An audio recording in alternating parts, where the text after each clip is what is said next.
നമസ്കാരം. ജനസേവ 2.0 യൂട്യൂബ് ചാനലിലേക്ക് ഏവർക്കും സ്വാഗതം. ആദ്യമായിട്ടാണ് നിങ്ങൾ ഈ ചാനൽ കാണുന്നതെങ്കിൽ സബ്സ്ക്രൈബ് ചെയ്യാനും ലൈക്ക് ചെയ്യാനും താഴെ കാണുന്ന ബെൽ ബട്ടൺ അമർത്താനും ശ്രദ്ധിക്കുമല്ലോ. US പുതിയ നികുതി ബിൽ ലക്ഷക്കണക്കിന് ഇന്ത്യക്കാർക്ക് തിരിച്ചടിയാകും. H1BL1 പോലുള്ള വിസയിൽ ജോലി ചെയ്യുന്നവരും ഗ്രീൻ കാർഡ് ഹോൾഡേഴ്സും നിയമത്തിൻ്റെ പരിധിയിൽ. പൗരന്മാർ അല്ലാത്തവർ രാജ്യത്തിന് പുറത്ത് അയക്കുന്ന പണത്തിന് 5% നികുതി ചുമത്താനുള്ള അമേരിക്കയുടെ നീക്കം അവിടെ ജോലി ചെയ്യുന്ന മലയാളികൾ ഉൾപ്പെടെയുള്ള ടെക്കികൾക്കും മറ്റും തിരിച്ചടിയാവും. ഇത് സംബന്ധിച്ച ബില്ല് ഹൗസ് ഓഫ് റെപ്രസെൻറ്റേറ്റീവ്സ് അവതരിപ്പിച്ചു കഴിഞ്ഞു. ഇത് വൺ ബിഗ് ബ്യൂട്ടിഫുൾ ബിൽ എന്ന് പേരിട്ടിരിക്കുന്ന ബില്ല് നിയമമായാൽ നാട്ടിലേക്ക് സ്ഥിരമായി പണം അയക്കുന്ന US ജോലി ചെയ്യുന്ന ലക്ഷക്കണക്കിന് ഇന്ത്യക്കാരെ ബാധിക്കും. H1BL1 പോലുള്ള വിസയിൽ ജോലി ചെയ്യുന്നവരും ഗ്രീൻ കാർഡ് ഹോൾഡേഴ്സും ഈ നിയമത്തിൻ്റെ പരിധിയിൽ വരും.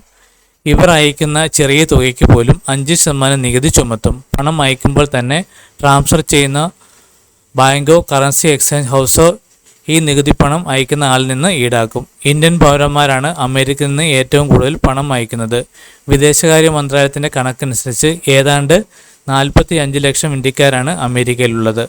റിസർവ് ബാങ്ക് ഓഫ് ഇന്ത്യയുടെ ഏറ്റവും പുതിയ റിപ്പോർട്ട് അനുസരിച്ച് US നിന്നും 2023-2024 സാമ്പത്തിക വർഷം $32 ബില്യൺ ഏകദേശം 27.4 ലക്ഷം കോടി രൂപയാണ് ഇന്ത്യക്കാർ നാട്ടിലേക്ക് അയച്ചത്. വരും വർഷങ്ങളിലും അവർ ഇന്ത്യയിലേക്ക് ഇതേ തുക തന്നെയാണ് അയക്കുന്നതെന്ന് കരുതിയാൽ പോലും ഇപ്പോഴത്തെ ബില്ലനുസരിച്ച് അവർ $1.6 ബില്യൺ $13,688 കോടി രൂപ നികുതി അടയ്ക്കണം. ഈ കാര്യങ്ങൾ എല്ലാവരിലേക്കും ഷെയർ ചെയ്യുക. ഇത് എല്ലാവർക്കും ഉപകാരപ്പെടട്ടെ.